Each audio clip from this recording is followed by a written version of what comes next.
Warning, this video discusses child abuse. Abuse isn't always violent. Sometimes abuse can simply come from being neglected. Emotional neglect doesn't tend to leave marks like physical abuse does, but it's every bit as devastating. What is emotional neglect?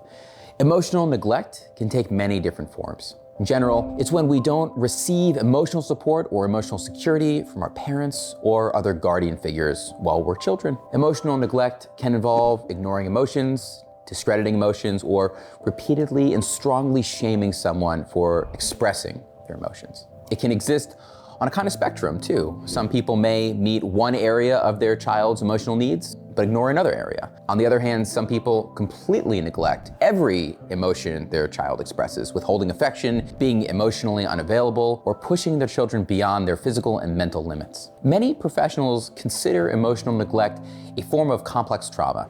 It has long-lasting effects throughout a person's life, altering the way they see their life and the way they interact with others. How does emotional neglect affect adults? Emotional neglect comes in different forms and can affect adults in different ways.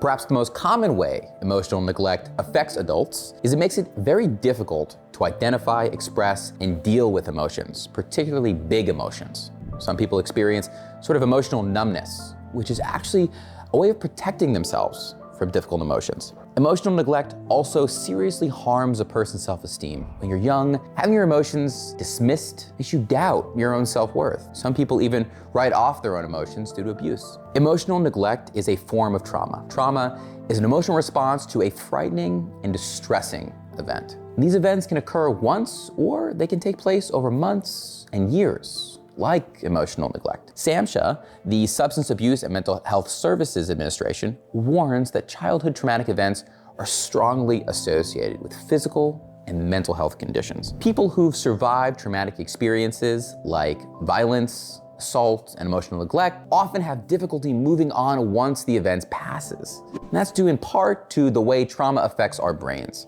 The problems and damage caused by emotional neglect are treatable. When I helped develop the programs at the Edge Treatment Center, I made sure we were guided by a trauma-informed approach. Recognizing the unique needs of survivors of trauma is key to helping people recover and achieve lasting, meaningful change in their lives. Reach out to us today, 844-590-0403, and we'll get a conversation going.